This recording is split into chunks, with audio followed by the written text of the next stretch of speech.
Türkmenistan, Yaponiya dostluk we hyzmatdaşlyk gatnaşyklary ösürilýär. Aziýa ýuwaş umman sebitiniň döwletleri bilen köp ugrly hyzmatdaşlygy ösürmek hormatly prezidentiniň başçylygynda garaşsyz baky betarap Türkmenistanyň daşary syýasat strategiýasynyň esasy ugrularynyň biridir. Bu sebitde umumy awadançylygyň maksatlaryna laýyk gelýän netijeli özara gatnaşyklary ösürmek üçin ägirt uly kuwat bar. Türkmenistan bilen Yaponiýa arasynda özara erkisligi esaslanýan gatnaşyklar deň hukukly, anyk netijelere gönükdirilen özara bähbetli hyzmatdaşlygyň aýdyn misalları. Taraplar häzirki zaman taryh şertlerinde däp bolan dostluk gatnaşyklaryna ıgrarlygyny görkezip, berek-bereň ykdysady bähbetleriniň hemde döwlet ösüşiniň ileri tutulýan ugrularynyň deňligine esaslanýan hyzmatdaşlygyň düýp götür täze nusgasyny kemale getirýär. Yaponiya günüň doğýan ýurdy. Yaponiya, Yaponça Nihon, günüň doğýan ýurdy diýmekdir. Yaponiya günnogor Aziýa sebitinde 4 sany iri adada ýerleşýän, ösün ykdysadyetli döwletleriň biridir. Adalar ýurdyň çäginiň 97 götürümini tutýar. Esasy adalary Hokkaido, Honshu, Shikoku we Kyushu. Yaponiýanyň ýylatynyň 98,5 götürümden gowragy Japonlardyr. Resmi dili Yapon dili bolup, onda 125 million adam gürleşýär. Ýurdyň esas şäherleri Tokyo, Osaka, Yokohama, Nagoya. Bu şäherler syýahatçylygyň mekany hasaplanylýar. Bazar ykdysadyetine geçmeginiň netijesinde döwletiň ykdysadyety soňky 15 ýylda dünýä derejesinde ikrar edildi. Yaponiya jemi içerki önümiň möçberi boýunça dünýäde 3-nji orny eýelýär. Avtomobil guruluşy boýunça bolsa dünýäde 2-nji orny eýelýär. Soňky 40-50 ýylyň içinde Yaponiýanyň ykdysady durmuşynda uly öwürlüşikler bolup geçdi. Öňde barjy daşary ýurt tejribesiniň üstünlükli peýdalanylmagy Yapon ykdysadyetiniň ýagdaýynyň düýp götür üýtgemegine, ýokary depkinne ösmegine getirdi.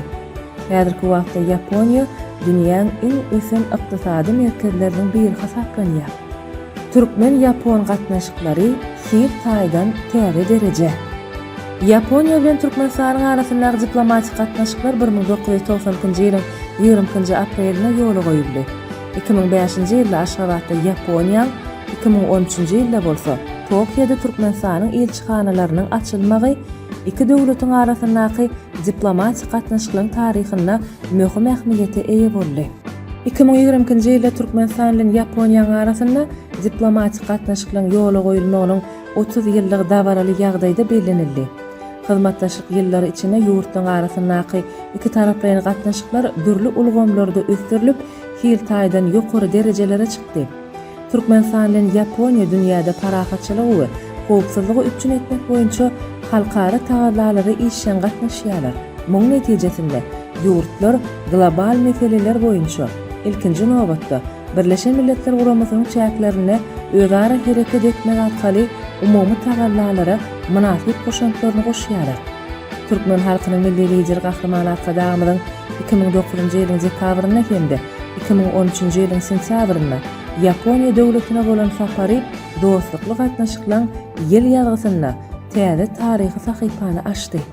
Oň netijesinde gazandan ilalaşyklar sözüň dolu manysynda iki taraplaryň Türkmen-Yapon gatnaşyklarynyň her we mazmun taýdan hasam ýokary derejäge götürilendigini görkezdi.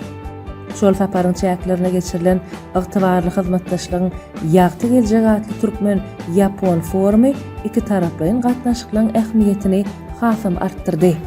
Türkmenistan Yaponiýa bilen Birleşen Milletler Guramasynyň çägine geňerimli gatnaşyklary eýedir. Türkmen halkynyň milli lideri, Türkmenistanyň halk maslahatynyň başlygy Gurbanguly Berdimuhammedowyň 2015-nji ýylyň martynda Yaponiýa bolan iş saparyny dowamynda ýurdyň Sendai şäherine geçirilen Birleşen Milletler Guramasynyň tebiň betbagtçylyk bilen töwekkülçiliklerini azaltmak baradaky 3-nji bütün dünýä maslahatyna gatnaşmagy, hyzmatdaşlygy berkitmekde nobatdaky ädim boldy. Türkmenistanyň halk maslahatynyň başlygy Gurbanguly Berdimuhammedow 2019-njy ýylyň oktýabrynda Yaponiýa bolan saparynyň çäklerini ýurdun imperatory Naruhito'nun tagta geçmek dawrasyna gatnaşdy. Muň özü iki dostlukly ýurdun arasyndaky özara bähbitli gatnaşyklaň has giňlerime eýe bolanlygyny aýdynlyk bilen äşkär etdi. 2015-nji ýylyň oktyabr aýyna Ýaponiýa olarky premier ministri Shinzo Abe'niň Türkmenistana bolan sapary döwletara gatnaşyklarynyň taryhynda möhüm waka boldy. Çünki bu saparyň çäginde döwletler arasynda iki taraplyň resmi namalaryň 37-sine, şol sanyna jemi bahasy 18 milliard Amerikan dollarynyň gowrak tebii gary, gaýtadan işleýji we hemiki toplumlaryň häzirki zaman guruluşyny alyp barmak babatda alalaşyga gol çekildi. Türkmenistanyň halk maslahatynyň başlygy Gurbanuly Berdimuhammedow 2020-nji ýylyň sentýabrynda Ýaponiýa amala aşyran saparyň çäklerini öňdebarjy Ýapon kompaniýalarynyň ýolbaşçylary bilen köp taraplaýyn dowuşuklar geçirildi. Oň dowamyna Aşgabat Tokyo, Tokyo Aşgabat ugry boýunça ýük gatnawyny ýola goýmak baradaky. Şeýlede Türkmenistanyň uly logistika mümkinçiliklerinden peýdalanyp Ýapon önümlerini hazır deňdinden gara deňdine, soňra Ýewropa çykarmak baradaky meselelere garaldy. Ýergelenme aýtsak, ozalky premier ministri Shinzo Abe'niň Türkmenistanyň beýtaraplygynyň 25 ýyllygyna atly Türkmenistanyň ýubiley medali bilen sylaglanynyny, şeýlede Mahmud Türkmen Döwlet Uniwersitetinde bolan makalyny oňa bu uniwersitetiň hormatly professory diýen ýokary derejäň berilenligini aýratynlyk tamak gerek. Gahryman arkadamyda Ýaponiýanyň Hirosaki Uniwersitetiniň hormatly doktory diýen adyň dakylmagy iki ýurdun halklaryny birleşdirýän meýdeme dostluk gatnaşyklarynyň alamatyna öwrildi. İki ýurdun halkara ykdysady gatnaşyklary. Dünýä belli Ýapon kompaniýalar biziň ýurdumyzda uluklanma bildirýärler. Häzirki zaman enjamlary ulgamyny ýürüteleşdirilen kompaniýalar özleriniň ägirt uly tejribelerini, iň täze tehnologiýalaryny hemde innowasion işläp taýýarlamalaryny hyzmatdaşlygyň puwtalandyrylmagyna gönükdirmäge ymtylýarlar. Ýapon kompaniýalaryň esas ýöreleri hormatly prezidentimiziň durmuş ugry syýasatyna dogry laýyk gelýär.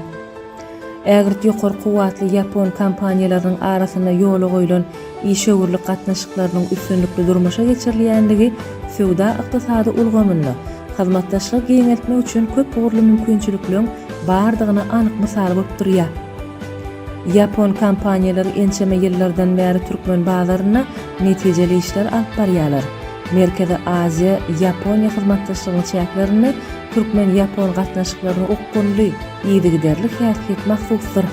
2015-nji ýylyň oktyabr aýyna ozalky premier ministri Shinzo Abe'ň Türkmenistana bolan saparynyň çäklerini özara bähbitli alalaşyklaryň gazanlanlygyny we olar ýerine ýetirmegiň ugurlarynyň kesgitlenenligini bellemek gerek. Muň özü türkmen Ýapon gatnaşyklarynyň ykdysadyetiň möhüm ugurlary boýunça işleňleşdirilmegine hemde ösdürilmegine giň ýol açdy. Şeýlelikde Ýapon işöwürleriniň gatnaşmagyna Türkmenistana ykdysady taýdan bähbitli taslamalar bir näçesi durmuşa geçirildi. Türkmenistanyň senagat taýdan ösen ýurda öwrülmegini Ýaponiýaly hyzmatdaşlara möhüm orun degişlidir. Soňky 5 ýylyň içinde Ýapon kompaniýalarynyň gatnaşmagyna Türkmenistanda iri senagat kärhanalary işe giridildi. Olaň hatarynda Garabogazdaky ammiak we karbamid öndürýän gaz himiýa toplumy, owadan nepedäki tebii gazdan benzin öndürýän zawody hemde Lewap welaýatynyň çärji etrafyndaky gaz tribunaly elektrik stansiýasyny görkezmek bolar. Daşy gurşaw goramagy, ýaşyl we arasy energetika babatdaky taslamалary Ýaponiýa bilen hyzmatdaşlygyň ileri tutulýan ugurlary hökmünde görkezmek bolar. Ýurdumyzda Ýaponiýa 2050-nji ýyla çenli wadorody öndürmek üçin öňdebarjy tehnologiýalary, energiýany gaýtadan dikeldilýän çeşmelerini we kömür turşy gazyny peýdalanmagyň hasabyna 2030-njy ýyla çenli parnik gazlarynyň çykarlyşyny azaltmak boýunça syýasaty içgin öwrenilýär. Bilim, ösüşüň we özgörüşüň kepili. Ýaponiýa dünýäde bilimi baýda gaýdanyp ösüş gazanmagyň döwrewap tehnologiýa, oýlap tapyşlaryň gözümiziň öňündäki misaly.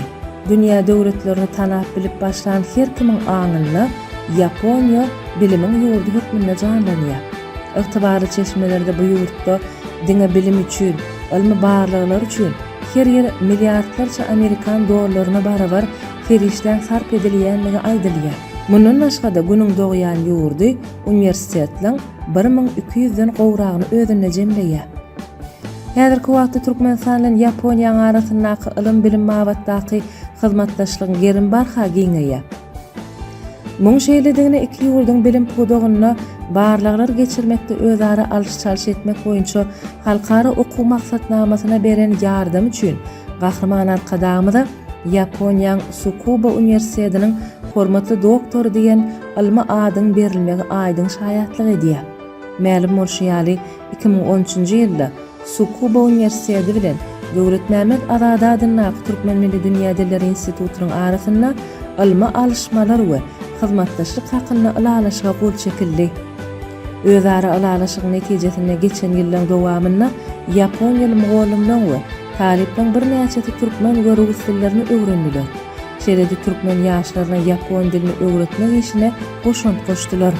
Türkmenistanda ýaş mugallimlerdir talipler Tsukuba Universitetinde okuwda bolup ýapon dili boýunça bilimlerini has çuňlaşdyrýarlar.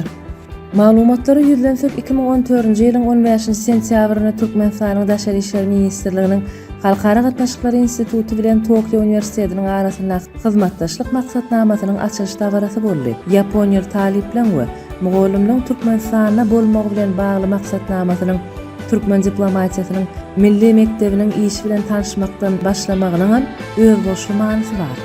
Tewer diplomatiýanyň dünýäde parahatçylygy berkidiji ygtybarly gurullygy ençeme asyrlardan beri ma'lumdyr.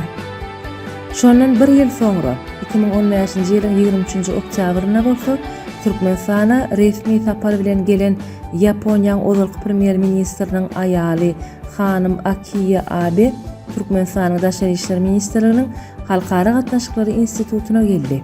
Bu ýerde mehman ýokary okuw mektebiniň muzeýiniň ekspozisiýasy bilen tanışdy.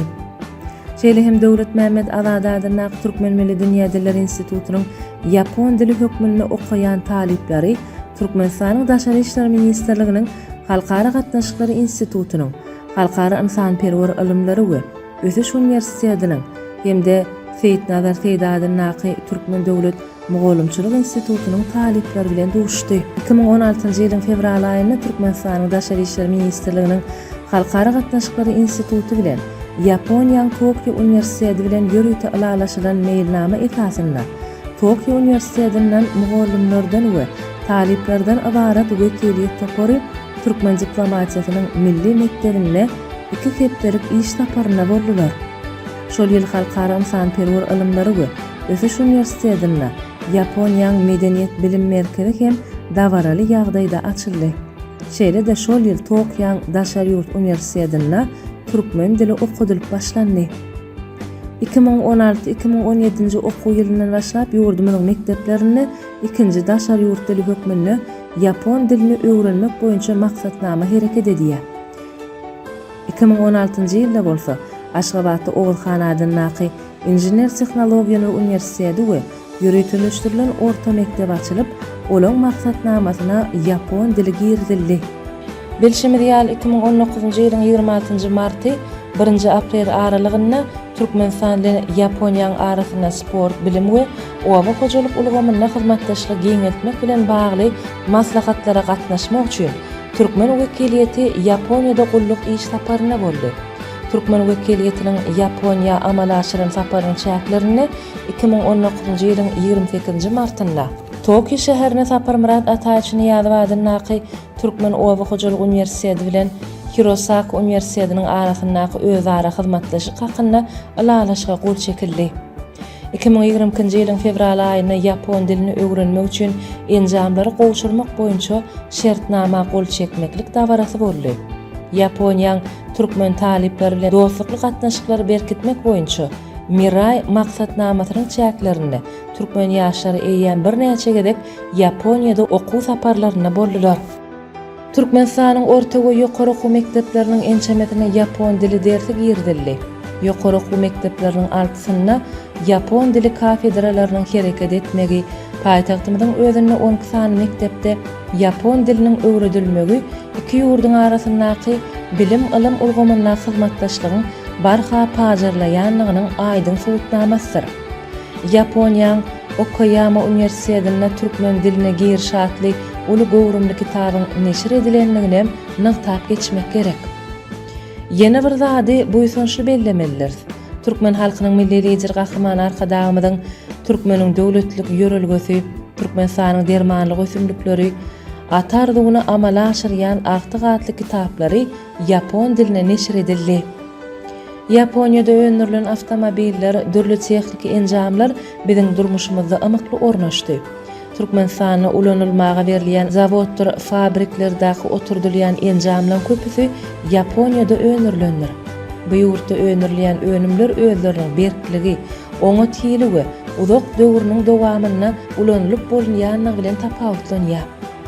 Türkmenistanyň Daşary işler ministrliginiň Halkara gatnaşyklary institutynyň okuw studiýasynda da Sony, Canon, Yamaha ýaly Yaponiýanyň dünýä meşhur kompaniýalarynyň döwrewap enjamlary oturdyldy. Muň özi talipliň täze tehnologiýalardan dogly baş çykarmagyna, nazariýetde alan bilimlerini amaliýet bilen utgaşdyrmaga, tejribelerini kämilleşdirmäge, dünýä ölümlerini laýyk bilim almagyna oňyn täsir edýär. Medeniýet ýürekleri we duýgulary birleşdiriji güýç.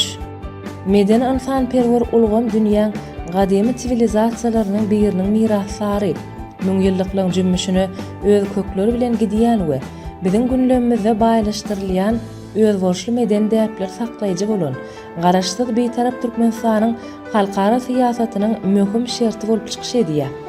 Parahatçylyk üçin edici daşary siýasat strategiýasyny işiň durmuşa geçirýän türkmen döwleti Yaponiýa bilen däp bolan dostlukly gatnaşyklary puktalandyrmaga uly ähmiýet berýär.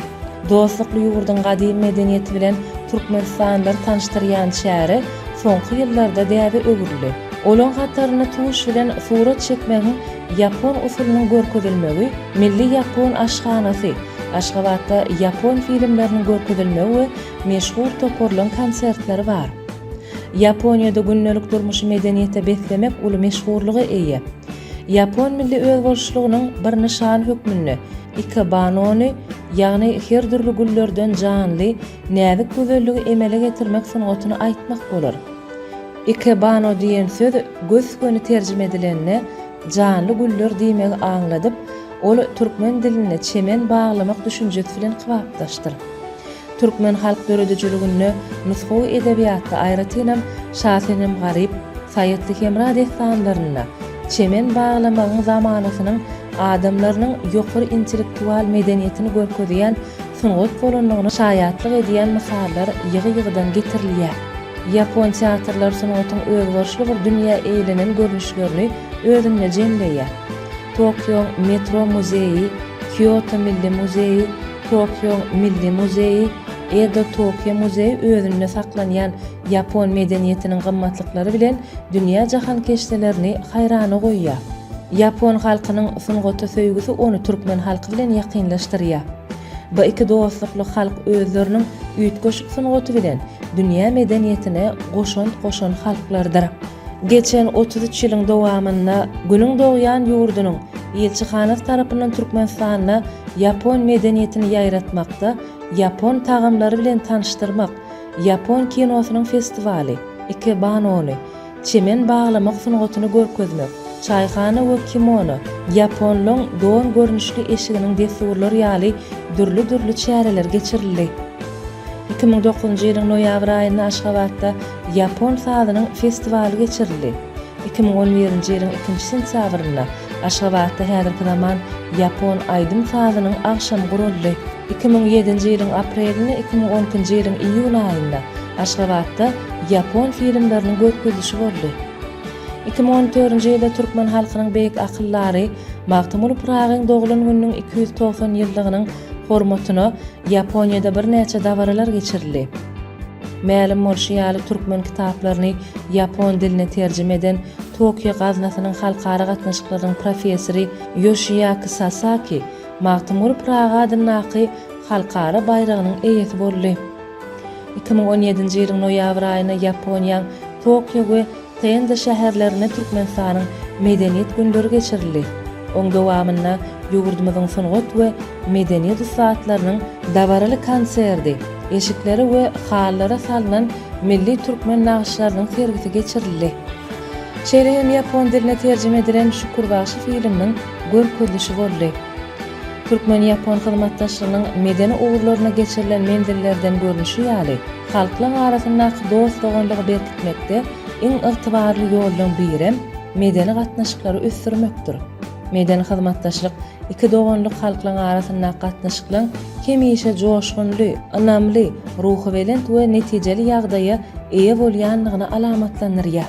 Bir söz bilen jemläninde medeniýet halklary dostlaşdyrýar, kalpleri yakınlaştırýar. Türkmen-ýapon gatnaşyklarynyň täze sahypasy 2025-nji ýylyň 13-15 aprel aralygynda döwlet başçylygynda Ýaponiýa saparynyň çäklerini Osaka şäherine geçirilýän Expo 2025 bütün dünýä sergisine bardy we Türkmenistanyň milli güni münasibetli dawaraly çärelere gatnaşdy. Döwlet başçylygynda 2025-nji ýylyň 14 aprelinde sergiň çäklerini Türkmenistanyň milli gününe ýurdun milli pavilyonyny resmi taýdan açdy. Gowy geljegi Ilham Mermek adly şigar bilen açylýan Türkmenistanyň milli pavilyonynyň binagarlyk çözgütleri hakda da aýratyn bellemek gerek. Ýurdumyzyň 3 gatdan ibaret pavilyony milli arkitekturanyň döwrewap tehnologiýaň utgaşmagyndan emele gelen özgörüşi dehadyr.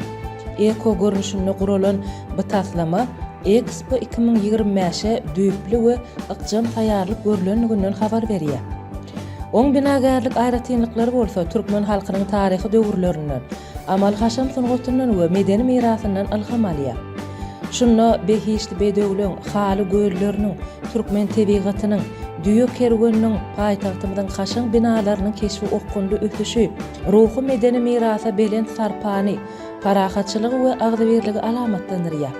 Şeýle mazmun bilen gapsyny giňden açan sergi bölümleri ýurdumyzyň belli hojalyk jemgyýeti kurdy. Hormatly prezidentimiz Ýapon Türkmen parlamentara dostlyk toporunyň başlygy Endo Toshiyako bilen duşdy. Duşuň dowamyny Türkmen-Ýapon gatnaşyklarynyň birli ugurlary ara alyp maslahatlaşyldy. Duşuň dowamyny nätarşy ýaly iki ýurdun arasynda söwda ykdysady hyzmatdaşlygy mundan beýlägen giňeltmek üçin ägir bir mümkinçilikler bar. Ýaponiýa öňde barjy tehnologiýalary we ösen senagaty bilen bellidir. Tebigy ferişdelen ägirt ulugorlaryna eýe bolan Türkmenistan öz gezeginde Ýapon tehnologiýalaryny ulanmak arkaly bu baýlyklary has netijeli peýdalanmaga çalyşýar. Ýaponiýa saparynyň çäklerini hormatly prezidentimiz Serdar Berdimuhammedow bilen Ýaponiýanyň premier ministri Shigeru Isibanyň arasynda gepleşikler geçirildi. Hormatly prezidentimiziň belleşi ýaly Türkmen-Ýapon hyzmatdaşlygy köp taraply informatda, hususan Merkezi Aziýa Ýaponiýa dialogynyň çäklerini de üstünlikli ösürilýär. Bu dialog köp taraply hyzmatdaşlygyň netijeli görnüşi bolup durýar.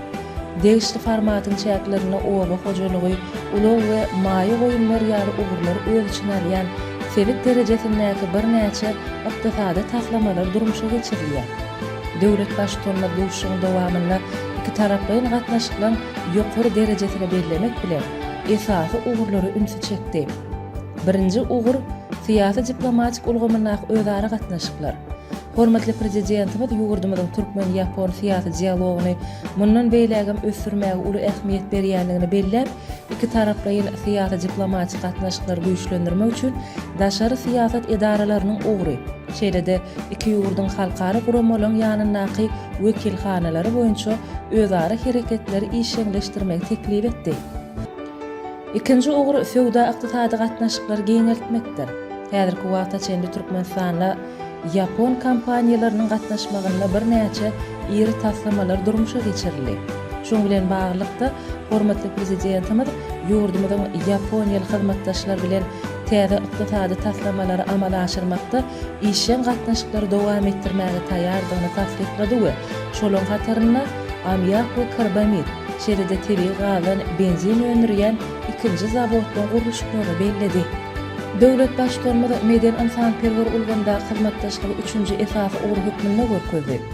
Yaponiýanyň elçixanasynyň guramagyny Aşgabatda Yapon kinosynyň günleri Ikebanaның we Yapon aşganasynyň tanışdyrlyşy ýaly gürli medeni çäreler ýerigderli geçirilýär. 2024-nji ýylda Aşgabatda açylan Magtymul Pragy medeni feýlegäk topulmanyna Yapon ýazyjysy Yasunari Kawabatanyň heykeli oturdyldy. Iki ýurdun ýokary okuw mekdepleriniň arasynda göni gatnaşyklar ýoly goýuldy. Türkmenistana Yapon dilini öwrenmäge uly ähmiýet berilýär. Häzirki wagtda ýurdumyzyň bir näçe ýokary okuw we orta mekdeplerine Yapon dili öwredilýär. Parlamentary gatnaşyklar hem Türkmenistan bilen Yaponiýa arasynda hyzmatdaşlygyň esasy ugurlarynyň biri bolup durýar. Döwlet başçylygynda şu ýyl Türkmenistanyň hemişelik beýtaraplygynyň 30 ýyllygyny bellenilýändigini, 12-nji dekabrda Aşgabat şäherine geçirilmegi meýilleşdirilýän Halkara Parahatçylyk we Ananşmak forumynyň bolsa ýylyň esasy wakasy boljakdygyny aýtdy hemde pursatdan peýdalanyp Premier Ministr Shigeru Isibani bu forumyň işine gatnaşmaga çagyrdy. Saparyň çäklerini hormatly prezidentimiz Yaponiýanyň Halkara Hyzmatdaşlyk bankynyň başlygy Hayashi Nobumitsu bilen hem duşdy. Duşuň dowamyny naktaşy ýaly Türkmenistanyň döwlet ösüş strategiýasy alyma esaslanýan önümçilik göredilmegini, öňde barja we ekologik taýdan arasa tehnologiýalar, innovasiýalar, know-howlaryň milli ykdysadyýetyň podaklaryna giňden ornaşdyrylmagyny göz öňünde tutýar. Şoň bilen baglykda bu gurlarda Yapon kompaniýalary bilen durmuşa geçirilen taslamalar ähmiýeti bellenildi. Hormatly prezidentimiz Serdar Berdimuhammedow Tokyoda Tsukuba Universitetiniň prezidenti Kyosuke Nagata bilen duşdy. Duşga iki ýurdun resmi wekiliyet agzalary gatnaşdylar. Tsukuba Universitetiniň prezidenti Kyosuke Nagata bilim ilgimyndaky iki tarapyň hyzmatdaşlygyň binýadynyň gahrman arkadağımız tarapyndan goýulanlygyny we häzirki wagtda oň hormatly prezidentimiziň başçylygynda ýerigderli ösürilýänligini belledi hemde muň üçin döwlet başçylygynda we milli liderlerimize hoşallygyny beýan etdi. Duşuň dowamyny hormatly prezidentimiz Serdar Berdimuhammedow Tsukuba Universitetiniň filosofiýa ilimläriniň hormatly doktory akademik derejesiniň degişli diplomyny gowşurmak dawarasy boldy. Kyosuke Nagata bilim ilim ulgamynda hyzmatdaşlyk ösürmekde bitiren hyzmatlaryny göz öňünde tutup, arkadaly gahrman Serdarymyza bu hormatly ady dakmak barada çözgüde gelenligini aýdyp, dawaraly ýagdaýda döwlet başçylygynda degişli diplom gowşurdy we gahrman arkadağymyzyň hem bu universitetiniň hormatly doktordygyny giň ýerimde döwlet işi bilen bir hatarda alma barlyk işlerine de hemişe uly üns berýänligini bu ýyl bilen belledi. Saparyň başynda hormatly prezidentimiziň Yaponiýa işöwür toporlarynyň wekilleri bilen hem duşugy boldy. Duşuga Yapon tarapyndan işöwür kompaniýalaryň ýolbaşçylary hemde wekilleri gatnaşdylar. Şeýle işöwürlik duşuklary hormatly prezidentimiziň başçylygynda ýurdumyzyň häzirki döwürde ýeten belen sepkitleri we maýy goýum kuwaty bilen tanışdyrmak üçin netijeli meýdança bolup hyzmat edýär. Döwlet başçylygymyzyň belleşi ýaly häzirki döwürde ýurdumyzda Yapon kompaniýalarynyň gatnaşmagynda 44 sany maýy goýum taslamasy hasaba alındy. Olaň umum bahasy 10 milliard Amerikan dollarynyň geçýär. Şeýle hem bahasy 256 million euro we 190 milliard ýene golaý bolan bu taslamalar durmuşa geçirilýär. Soňky ýyllarda Yapon kompaniýalarynyň gatnaşmagyna Türkmenistanda iri senagy deshalary işe ýerildi. Şolardan Garaboguzdaky ammiak we karbamid öndürýän gaz himiýa toplumy, Gyanlydaky polimer zawodyny, Odanlepedäki tebi gazdan benzin öndürýän zawody we Çärje etrawyna gaz turbinaly elektrik stansiýasyny görkezmek bolar. Kamatsu yer gazyjy tehnikalary, Toyota kysymda awtologary ýurdumyza getirilýär. Bu işlere Yaponiýa hökümet edaralarynyň ykdysadyýet sögda we Senagat ministrliginiň Yaponiýa Halkara Hyzmatdaşlyk bankynyň hemde eksport we maýy goýumlary ätiýaşlandyryş Yapon agentliginiň ýardam berenligini bellemek berurdy. Döwlet başçylygymyza duşuň dowamynda Yapon işöwür toporlary bilen hyzmatdaşlyk etmek üçin bir näçe anyk teklipler beýan etdi. Birinciden Türkmen tarapy Türkmenistanyň bazaryna Yapon tehnologiýalaryny we önümlerini, aýratynam olary maşin guruluşy, elektronika, Kimya fenagatı ýaly pudoklarda ornaşdyrmaga taýýardyr. Ikinciden, bizim ýurdumyz suw tyşytlaýjy we arasalaýjy, galynalary gaýtadan işlemek, ýaşyl hemde vodorod energetikasy boýunça ösen Ýapon tehnologiýalaryny ornaşdyrmaga gyzyklanma bildirýär. Üçüncüden, Türkmenistanyň kiçi we orta Ýapon kärhanalarynyň iş öwürligini ýöretmek, Ýaponiýada türkmen kärhanalarynyň iş alyp barmak mümkinçiligini öwrenmek teklip edýär. Gepleşiklerin netijesinde 15 tane resminama gol çekildi. Gol çekilen resminamalar daşy gurşaw goramak, bilim, senaga tugurly önümçilik we suw hojalygy desgalaryny gurmak, salgyt hemde maýy goýumýar hyzmatdaşlygyň bir näçe ugurlaryny ölçün alýar. Gol çekilen resminamalar hatarına Türkmenistanyň Daşary işler ministrliginiň Halkara gatnaşyklary instituty, Döwlet Mämet Azady adynyňky Türkmen Milli Dünýä Dilleri instituty, Türkmenistanyň Oğuzhan adynyňky Injener Tehnologiýalar Universiteti bilen Nippon gaznasynyň we Jagafa gaznasynyň arasynda özara düşünşmek hakynda ähtnamalary bar. Hormatly prezidentimiň Ýaponiýa saparynyň dowamyna Türkmenistanyň wekiliýet agzalarynyň bu dostluk ýurdun döwlet we hususy şol sanyna bank düzümleriniň ýolbaşçylary bilen iki taraplaryň duşuklary boldy. Duşuklarda degişli ugurlarda özara gatnaşyklaryň häzirki ýagdaýy we onu ösürmek mümkinçilikleri aralyp maslahatlaşyldy. Japonlarda uzak ömrü arzulayan, öňe bolan hereketi alamatlanyrýan banzai diýen söz bar. Beý türkmenliň bähritli işleri çağırış hökmünde ýygy-ýygydan peýdalanýan öňe diýen şygary bilen juda meňzeşdir. Türkmen-Ýapon gatnaşyklarym täze 1000 ýyllykda iki dostlukly halkyň ýokary ruhuny, baý medeniýetini, dähme söýürligini, parahatçylyk söýjiligine esaslanyp, ösüşiň täze berendliklerini tarap öňe ilerleýär. Türkmenistan bilen Ýaponiýa arasyndaky dostlukly gatnaşyklar ýyl geçdikçe barha berkäp, rowşen geljegine nazarlaýar. Muňa özi hormatly prezidentimiň parasatly başdanlygyna, garaşsyz Türkmenistanyň dünýä syýasy ummanyna dogry ýol bilen ösüşiň hem bagtyýarlygyň ýoluny önamly öňe barýanlygynyň ýene-de bir suwutnamasydyr.